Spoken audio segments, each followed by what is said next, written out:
Hello guys, welcome to my YouTube channel accountancy classes. मैं सुशांत श्रीवास्तव लेके आया हूँ आप सभी के लिए 11th क्लास की अकाउंटेंसी का फुल कोर्स। आज के फर्स्ट लेक्चर में हम पढ़ने वाले हैं चैप्टर 1। चैप्टर का नाम है इंट्रोडक्शन टू अकाउंटिंग। आज के इस लेक्चर में हम देखेंगे meaning, definition, characteristics and process. दोस्तों बने रहिए मेरे साथ इस वीडियो के अंत तक। चलिए शुरू करते हैं।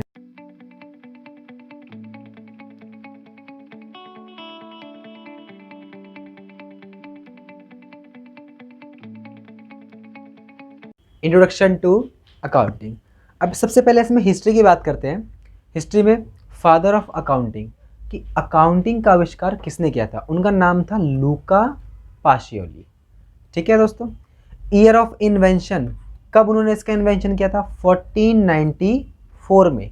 1494 में इन्होंने इसका आविष्कार किया था। इनोंने अकाउंटेंसी की बुक लिखी थी। अब ये लूका पाशियोली कहाँ के रहने वाले थे? ये थे इटली के रहने वाले। कहाँ के बच्चों? इटली के रहने वाले। अब इन्होंने जो इन्होंने बुक पब्लिश की थी उसका नाम क्या था? उसका नाम था double entry system of book keeping. अब देखो इसमें डबल एंट्री जो है, डबल एंट्री से क्या मतलब है? डबल एंट्री से मतलब है कि जितनी भी ट्रांजेक्शन्स होंगी उनके दो इफेक्ट होंगे। हर ट्रांजेक्शन के दो इफेक्ट पड़ते हैं, एक होता है डेबिट और दूसरा होता है क्या?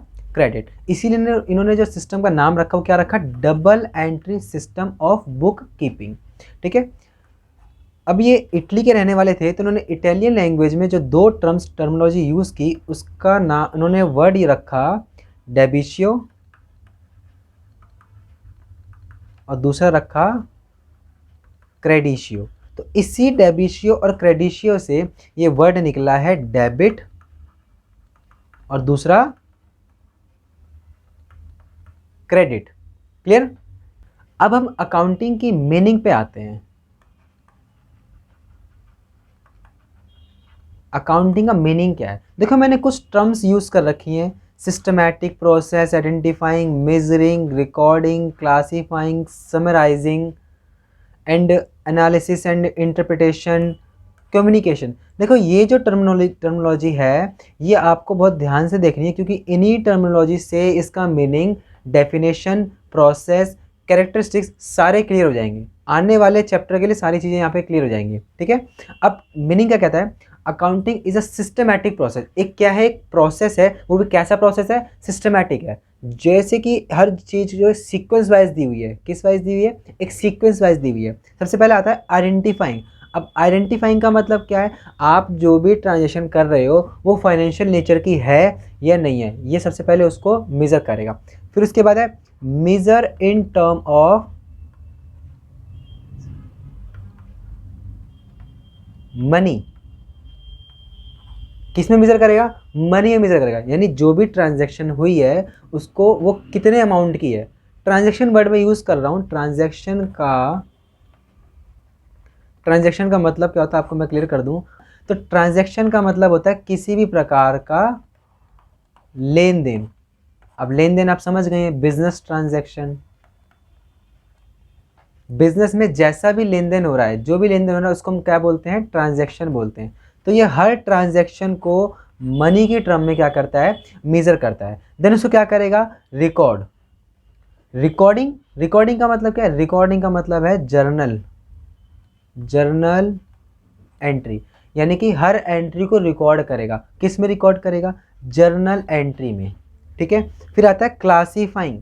क्लासीफाइंग का मतलब है कि आपने जितने भी एंट्रीज को रिकॉर्ड करा है। अब देखो एक साल के अंदर एक नॉर्मल से छोटे बिजनेस की अगर हम बात करें, सपोज उसके अंदर मान लो 10,000 एंट्रीज हो गई, 10,000 उसने ट्रांजेक्शन करी किसी भी चीज़ की। अब उन 10,000 ट्रांजैक्शन से क्या वो अपना प्रॉफिट लॉस फाइंड कर सकता है? एक बार में नहीं कर पाएगा। तो उसको क्या करना पड़ेगा? उन एंट्रीज को अलग अलग अकाउंट में बांटना पड़ेगा। सपोज राम की ट्रांजैक्शन अलग कर देगा वो, श्याम की ट्रांजैक्शन अलग कर देगा वो, परचेज की ट्रांजैक्शन अलग कर देगा वो, सेल की ट्रांजैक्शन अलग कर देगा। तो इन्हीं एंट्रीज को डिवाइड करना क्या बोलते हैं हम? क्लासीफाइंग बोलते हैं। क्लियर?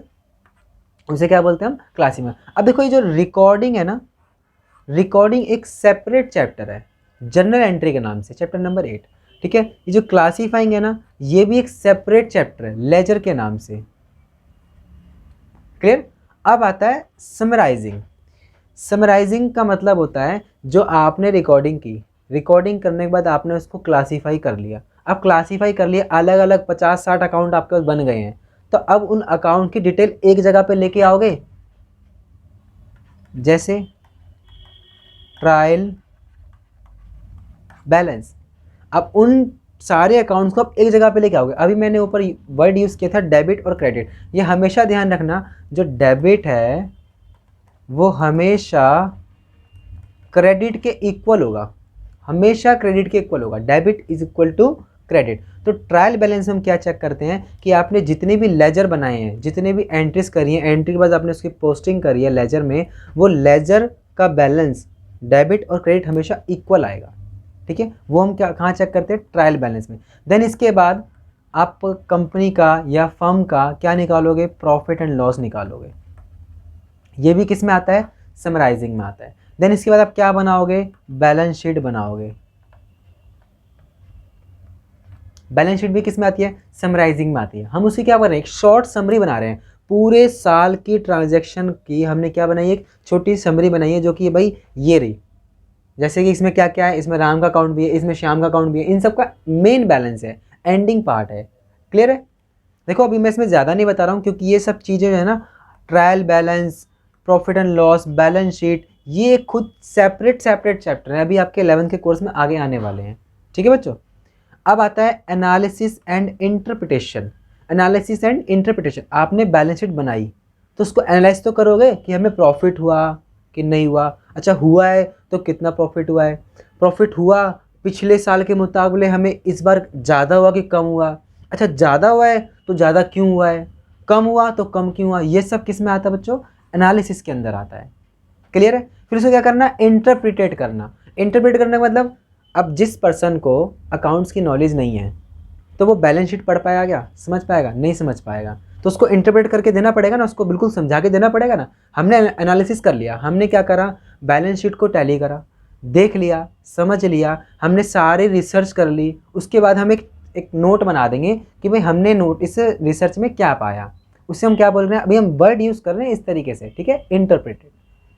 अब आता है कम्युनिकेशन। अब भाई मैंने इंटरप्रेट कर लिया, किस लिए किया, अपने लिए किया, कंपनी के लिए किया, और किसके लिए किया, एम्प्लॉयज़ के लिए किया, और किसके लिए किया, लोगों के लिए किया, जिसको उसकी क्या है, ज़रूरत है।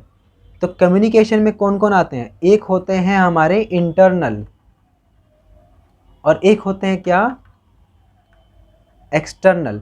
जो फर्म से रिलेट करेंगे, जो कंपनी से रिलेट करेंगे, वो होंगे इंटरनल यूज़र्स, जिनको इस चीज़ की ज़रूरत है, किस चीज़ की, फाइनेंशियल इंफॉर्मेशन की। ठीक है। और जो बाहर के लोग होंगे वो किस में आएंगे, एक्सटर्नल यूज़र्स में आएंगे।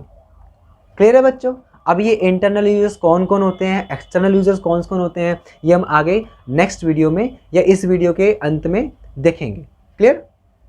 अब हम चलते हैं डेफिनेशन की तरफ। अकाउंटिंग की डेफिनेशन क्या है। देखो अभी हमने मीनिंग देखा, मैंने आपको मीनिंग में बताया था कि अगर आपको मीनिंग क्लियर हो गया तो अकाउंटिंग की डेफिनेशन भी क्लियर हो जाएगी। अब इसके अंदर आप देखो, accounting is the art of recording. देखो वर्ड आ गया फिर से, रिकॉर्डिंग। तो अकाउंटिंग क्या है, एक आर्ट है, एक कला है, क्या करने की, रिकॉर्ड करने की। रिकॉर्ड क्या होता है आपको मैंने बताया, जर्नल एंट्री। क्लियर। फिर उसके बाद क्या बोल रहा है ये कॉमा दे करके, क्लासीफाइंग। किस चीज़ की कला है, क्लासीफाइंग करने की कला है। देन इसके बाद क्या बोल रहा है, समराइजिंग। समराइजिंग की स्पेलिंग इसमें मिस्टेक है,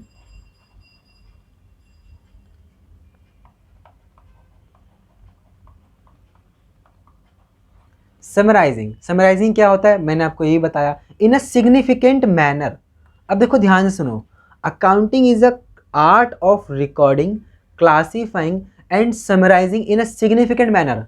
जैसे ऊपर मैंने वर्ड यूज़ किया था सिस्टमैटिक मैनर, है ना, तो वही सिस्टमैटिक मैनर या सिस्टमैटिक प्रोसेस, उसी को यहाँ पे क्या बोला गया है, सिग्निफिकेंट मैनर बोला गया है। ठीक है। And in terms of money, किस टर्म्स, किसकी टर्म में, मनी की टर्म में। तो अकाउंटिंग एक कला है रिकॉर्ड करने की, क्लासीफाई करने की, समराइज करने की, किस में, मनी की टर्म में कन्वर्ट करने की। ठीक है। Transactions and event which are, जो भी हुआ है, ट्रांजेक्शन हुआ, इवेंट हुआ, उन सबको मनी की टर्म में मेजर करेगा, देन उसको रिकॉर्ड करेगा, फिर क्लासीफाई करेगा एंड उसको क्या करेगा, समराइज करेगा। फिर क्या बोला, which are in part of at least which are in part of at least of a financial character. अब देखो ट्रांजैक्शन होती है, अब आप बाज़ार गए, ठीक है, आप कहाँ गए, बाज़ार गए, आप वहाँ से चेयर परचेस करके लेके आ गए, चेयर परचेस करके लेके आए, चेयर किस में लेके आए हो आप, फ्री में लेके आए हो, फ्री में तो लेके नहीं आओगे, पैसे दे कर लेके आओगे। तो जो पैसे आप दे के लेके आओगे, जो भी सामान आया है वो क्या है, फाइनेंशियल कैरेक्टर है। क्लियर है।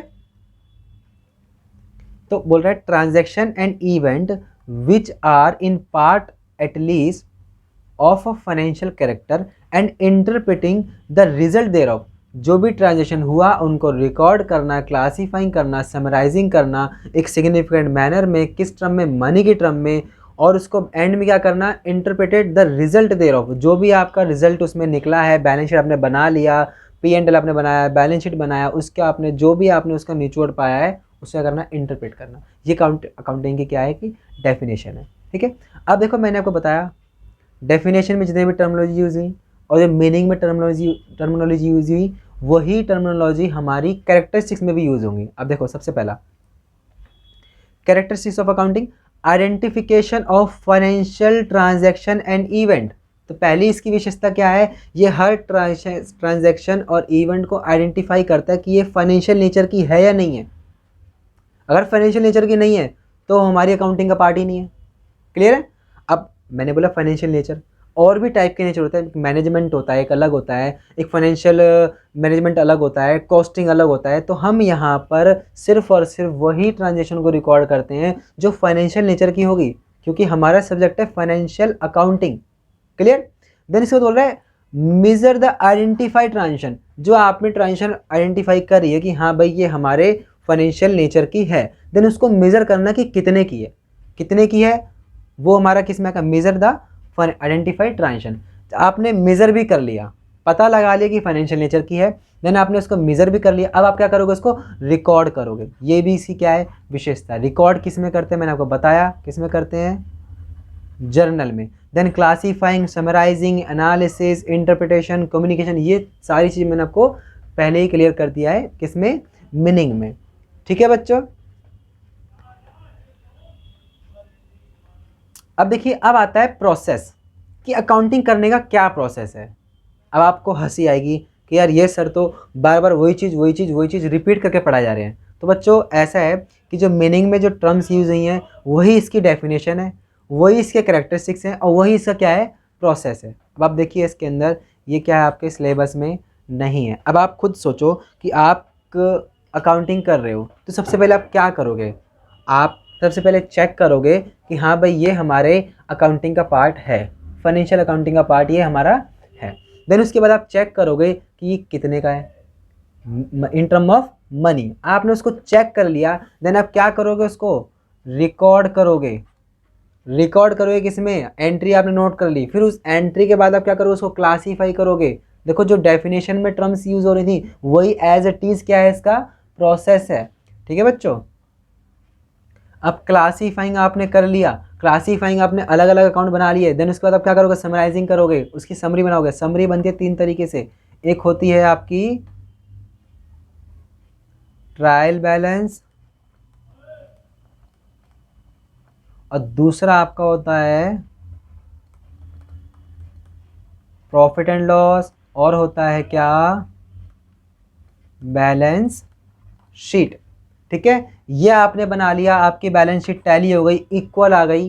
फिर इसके बाद आप क्या करोगे, उस पर एनालिसिस करोगे। एनालिसिस क्या है मैंने आपको बताया, इंटरप्रिटेशन क्या है मैंने आपको ये बताया। देन उसके बाद आप क्या करोगे, कम्युनिकेटिंग टू यूजर्स। क्लियर। यानी कि जिस जिस पर्सन को इसकी ज़रूरत है उसको क्या कर दोगे, इन्फॉर्मेशन ट्रांसफ़र कर दोगे, यानी कि उसको क्या दे दोगे, वो इन्फॉर्मेशन आप उनको प्रोवाइड करा दोगे। क्लियर है बच्चों। तो आज की क्लास में इतना। अगर आपको वीडियो अच्छा लगा हो तो प्लीज़ लाइक करें, शेयर करें एंड सब्सक्राइब करें। Thank you so much.